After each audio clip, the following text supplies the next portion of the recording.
बिल्लाहि मिनश्शैतानिर्रजीम बिस्मिल्लाहिर्रहमानिर्रहीम मु मौजूद हूँ पर सेंटर कॉम पड़ा चमकानी खने हेल पास महमादी क्यों दलता मूसा कदरमान मशर मलक रशीद अहमद खान हम मौजूद है आप तो महमादी मुबारक की हर डिटेल सा तफसील देर की अस्सलाम वालेकुम जी साहब। वालेकुम सलाम वरोره تاسو ډیره مهرباني ډیره شکریا او زه د دلته د رغلي افسرانو ام مشکور یم د مشرانو بیا سپیشلی د دې کوم منتظمین دي د دې د کوم د میوت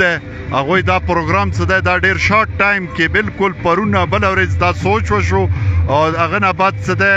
لګ ډیر مو هغه حوصله ورکړه نن شکر الحمدلله دی محمد دی ټاپ دا څه دا تقریبا 11,500 فوټ بلندۍ باندې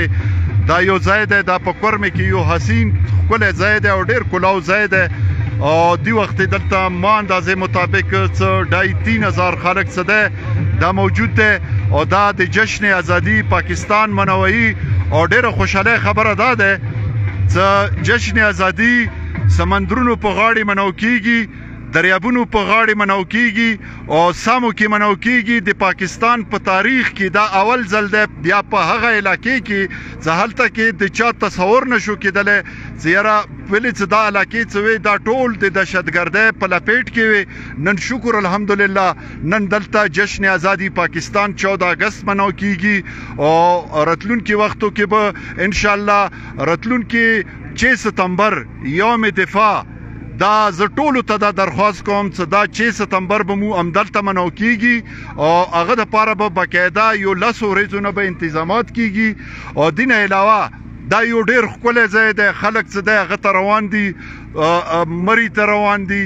سوات ته روان دي هغوی ښکلا په خپل ځای باندې دی هغه درې دي خو دا یو ډیر کلاو ځای دی ډیر ښکلی ځای دی او ډیر زبردست موسم دی ورکې تاسو اوس هم که داسې دا کیمرا واړوئ نو یو طرف بل طرف ته څه دی دا کوم هغه لړه څه ورته وایي موږ د خپلې پښتو کې هغه روانې دي هغه کیږي او انشاءالله دا ښکلا څه دی دا د کورمې ښکلا دی دې ښکلا دپاره به څه دی انشاءالله یوم دفاع په هغه باندې مو په دې علاقې کې به مکمل په اسلحې باندې به پابندي وي او د مو د علاقې خلک څه څومره دی د قوم څوره خلک دی دا به د بهرني خلکو خدمت کوي قدر عزت به ورکوي او د هغه دپاره یوم دفاع په ورځ به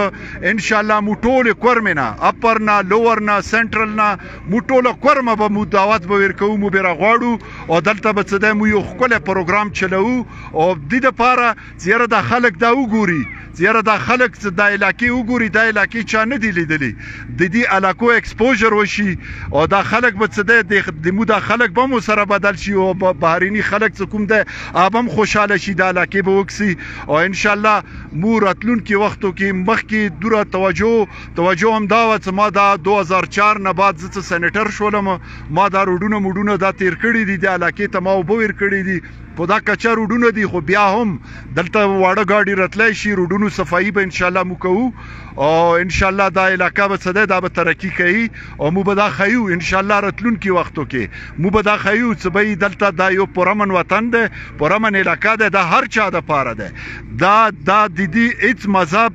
د هېڅ قومیت سره تعلق نشته دا هر سړی څه دی هغه به دلته راځي هغه ته به حفاظت میلاویږي هغه دپاره به مو قومي تړون کوو او انشاءالله 6 ستمبر دپاره یوم دفاع په ورځ به انشاءالله مو به ټول فوجي افسران هم راغواړو مو به سیول انتظامیه هم راغواړو او ډیر خلک به مو راغواړو په ډیر هغه سره زه خپل قوم ته هم اپیل کوم څه د میلمنو د قدر عزت وکړي او انشاءالله دا نن ورځ څه دی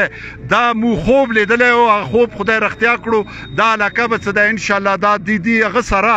14 اگست نه بعد به څه دی څنګه پاکستان ترقي کړی دی همداسې به دا علاقه انشاءالله ترقي به کوي ډېره مهرباني خوشحال اوسئ